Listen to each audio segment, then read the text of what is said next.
ইংরেজি শিখতে গেলে ইংরেজির স্ট্রাকচারটি আগে শিখতে হবে। কিভাবে শিখতে হবে? ইংরেজি স্ট্রাকচার সুন্দরভাবে শিখতে হবে। এবার ইংরেজি স্ট্রাকচারটা কেমন করে আমরা লিখব, কেমন করে আমরা বলবো, একদম পুঙ্খানুপুঙ্খভাবে আজকে তোমাদের সামনে বিস্তারিতভাবে আলোচনা করা হবে। এখানে বোর্ডে লিখেছি স্ট্রাকচার। স্ট্রাকচার শব্দের বাংলা অর্থ গঠন। স্ট্রাকচার অনুযায়ী সেন্টেন্সকে আমরা তিন ভাগে ভাগ করতে পারি। এখন কথা হলো সেন্টেন্স কাকে বলে? কতকগুলো ওয়ার্ড পাশাপাশি বসে যখন মনের ভাব সম্পূর্ণরূপে প্রকাশ করে তখন তাকে বলা হয় সেন্টেন্স বা বাক্য। সেন্টেন্স কাকে বলে? কতগুলি ওয়ার্ড পাশাপাশি বসে যখন মনের ভাব সম্পূর্ণরূপে প্রকাশ করে তখন তাকে বলা হয় সেন্টেন্স বা বাক্য। এই সেন্টেন্সের তিনটি ভাগ। According to structure sentence are of three classes. Number 1, simple sentence.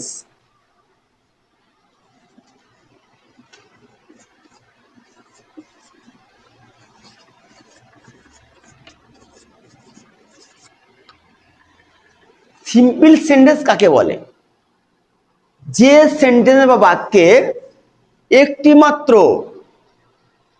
Subject এবং সবথেকে গুরুত্বপূর্ণ বিষয় একটি মাত্র সমাপিকা ক্রিয়া থাকে।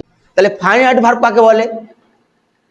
ভার্ব যখন বাক্যের কাজ সম্পূর্ণ করে। কিভাবে সম্পূর্ণ করে? একটা সেন্টেন্স বলি, আমি বাড়ি যাই, একটা খুব সিম্পল উদাহরণ, আই গো হোম। আমি বাড়ি যাই, এখানে ভার্ব গো। এই গো দিয়ে বাক্যটিকে সম্পূর্ণ কাজ করা বোঝানো হয়েছে, সেজন্য এখানে গোটা আছে ফাইনাইট ভার্ব। এরকম আমি বাড়িতে আছি, I am in the house. Am, আমি আছি, আই অ্যাম। অ্যাম দিয়ে এখানে আছি বোঝাচ্ছে, অ্যাম মানে হই, কিন্তু এখানে অ্যাম দিয়ে আছি বোঝাচ্ছে। তাহলে এই অ্যামটা হচ্ছে ফাইনাইট ভার্ব। যখন যে ভার্ব বাক্যের কাজ সম্পূর্ণ করবে তাকে ফাইনাইট ভার্ব বলা হবে। আর নন ফাইনাইট ভার্ব কি? যে ভার্ব কখনোই বাক্যের কাজ সম্পূর্ণ করে না। যে ভার্ব কখনোই বাক্যের কাজ সম্পূর্ণ করে না। আমি খেতে যাচ্ছি, I am going to eat. To eat খেতে, শেষ হচ্ছে না কাজটা, এই জন্য এটা নন ফাইনাইট ভার্ব। কাজটি শেষ করিয়া, ফিনিশিং দ্য ওয়ার্ক। এই ফিনিশিং দ্য ওয়ার্ক, কাজটি শেষ করা, শেষ করিয়া আই ওয়েন্ট ব্যাক, আমি ফিরে এলাম। কাজটি শেষ করিয়া, ফিনিশিং, এইটা হচ্ছে নন ফাইনাইট ভার্ব। আবার আমি ফিরে এলাম, আই কেম ব্যাক বা আই রিটার্নড। এই রিটার্ন বা কেম ব্যাকটা একটি হচ্ছে ফাইনাইট ভার্ব। তাহলে এবার লক্ষণীয় বিষয়, ফাইনাইট ভার্ব সর্বদা সাবজেক্ট অর্থাৎ কর্তা, পার্সন এবং আমার সাবজেক্ট, পার্সন এবং বিভিন্ন টেন্স অনুযায়ী পরিবর্তিত হয়। যদি বলে আমি বাড়ি যাই, আই গো হোম। সে বাড়ি যায়, আমি এখানে সাবজেক্ট ছিল, তার পরিবর্তে কি হলো? হি। হি জায়গায় হি গোজ হোম, তাহলে এই গোজ জায়গায় কি হলো? গোজ হয়ে গেল।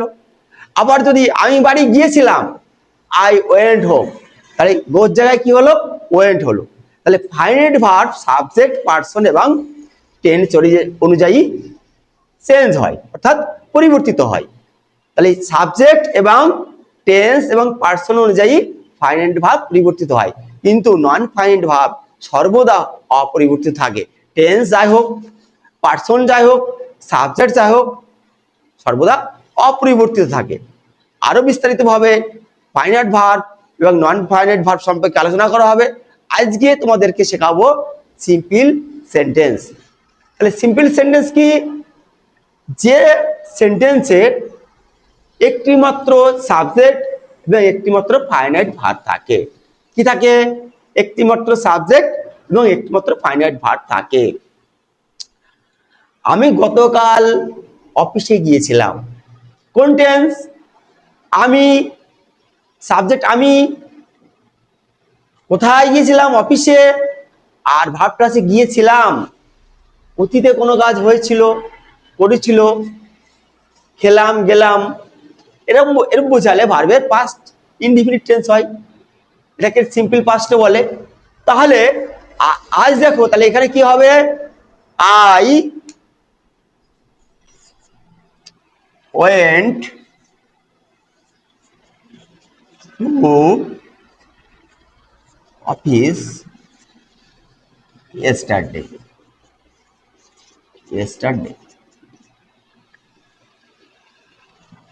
এখানে সাবজেক্ট হচ্ছে আই, পাস্ট ইনডিফিনিট টেন্স, ভার্বের পাস্ট ফর্ম বসবে, টু অফিস, অফিসে, এটা হচ্ছে প্রিপোজিশন, গতকাল ইংরেজি হচ্ছে yesterday.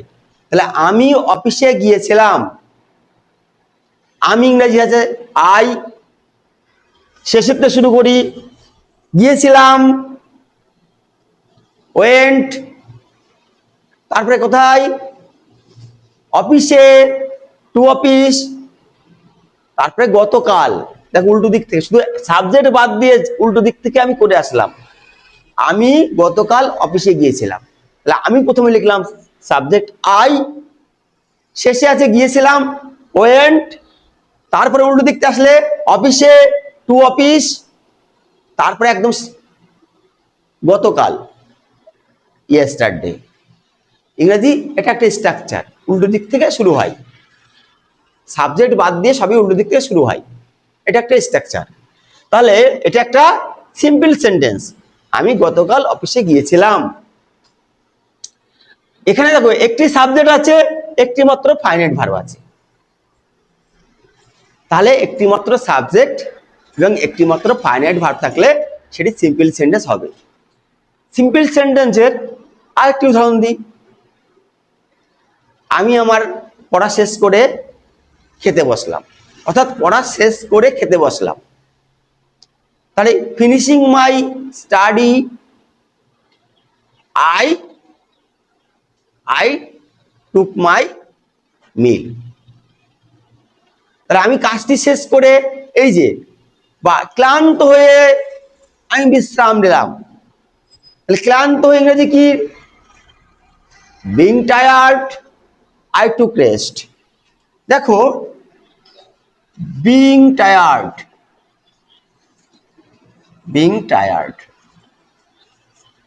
I took rest, I took rest, being tired, এখানে একটি মাত্র সাবজেক্ট আছে আই, একটি মাত্র ফাইনাইট ভার্ব আছে টুক, তাই তো। আর এই বিং টায়ার্ড, এখন কথা আছে বিং টায়ার্ড, ক্লান্ত হয়ে, এটা কিন্তু একটা নন ফাইনাইট ভার্ব, কিন্তু এটা একটা পরিপূর্ণ বাক্য নয়। ক্লান্ত হয়ে, বিং টায়ার্ড, ক্লান্ত হয়ে, এখানে কোনো সাবজেক্ট নেই, শুধুমাত্র একটা ফাইনাইট ভার্ব আছে। কি আছে, একটা ফাইনাইট, নন ফাইনাইট ভার্ব আছে, এখানে একটা নন ফাইনাইট, এখানে একটা টু ফাইনাইট ভার্ব, এটি নন ফাইনাইট ভার্ব। এইখানে এই বাক্যটি একটি মাত্র সাবজেক্ট এবং একটি মাত্র ফাইনাইট ভার্ব। এখানকার ফাইনাইট ভার্বটা কি, টুক, এবং নন ফাইনাইট ভার্বটা হচ্ছে বিং। এখানে নন ফাইনাইট ভার্বের কোনো সাবজেক্ট নেই, এজন্য এটি একটি সিম্পল সেন্টেন্স। তাহলে সিম্পল সেন্টেন্স কাকে বলে, যে সেন্টেন্সে একটি মাত্র সাবজেক্ট এবং সর্বোপরি একটি মাত্র ফাইনাইট ভার্ব থাকে, তাকে বলে সিম্পল সেন্টেন্স, বা বাংলায় সরল বাক্য। তোমরা যখন বাংলা ব্যাকরণ পড়বে তখন সরল বাক্য ঠিক এভাবেই, ইংরেজি এবং বাংলা কোনো পার্থক্য নেই। এবার দেখো কমপ্লেক্স সেন্টেন্স।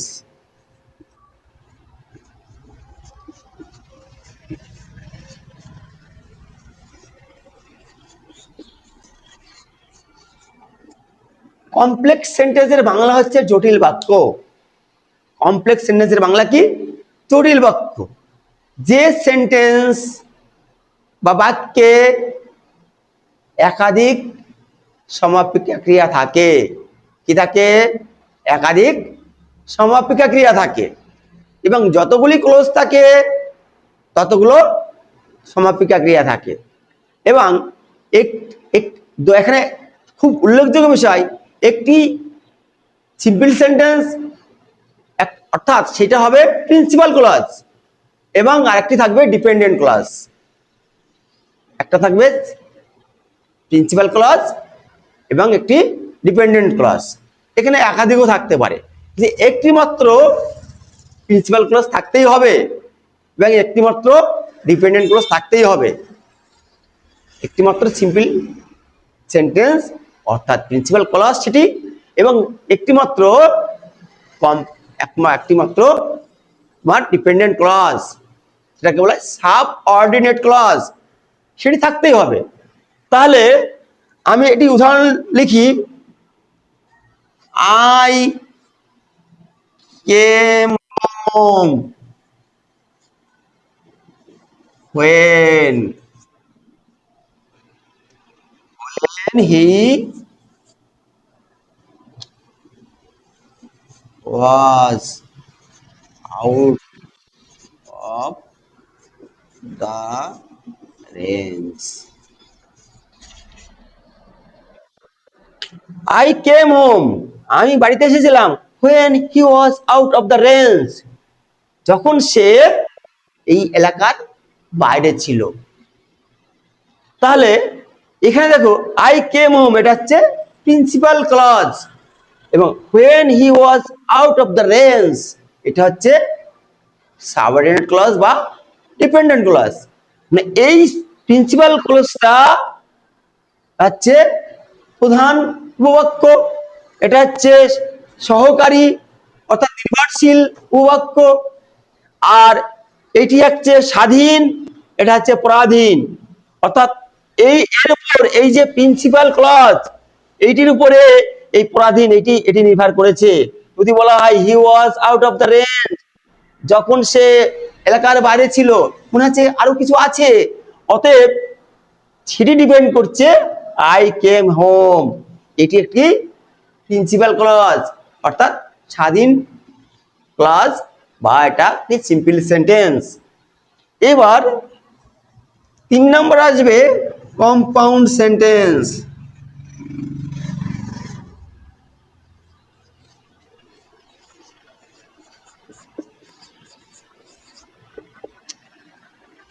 কম্পাউন্ড সেন্টেন্সের বাংলা হচ্ছে যৌগিক বাক্য। কম্পাউন্ড সেন্টেন্সের বাংলা হচ্ছে যৌগিক বাক্য। কমপক্ষে দুটি, খুব সহজ, কমপক্ষে দুটি principal clause but, and, or, however, therefore, বিভিন্ন কিছু দিয়ে যুক্ত হতে পারে, এগুলো দিয়ে যুক্ত হবে। কমপক্ষে দুটি প্রিন্সিপাল ক্লজ, এবং সে সঙ্গে তোমার ডিপেন্ডেন্ট ক্লজ থাকতেও পারে, না থাকতেও পারে। ডিপেন্ডেন্স ক্লজ থাকাটা বাধ্যতামূলক নয়, কখনো থাকবে, সাধারণত নাও থাকতে পারে, বেশিরভাগ ক্ষেত্রে থাকে না, কখনো কখনো থাকে। তাহলে কমপক্ষে দুটি প্রিন্সিপাল ক্লজ যুক্ত হবে। I went there and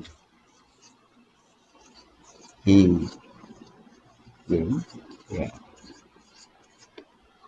I went there, I মানে আমি, went মানে গিয়েছিলাম, there মানে সেখানে, আমি সেখানে গিয়েছিলাম, and he came here এবং সে এসেছিল এখানে, অর্থাৎ সে এখানে এসেছিল।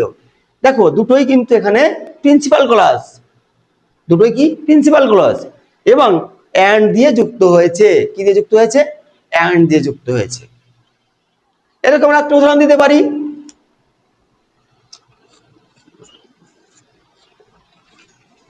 he is poor but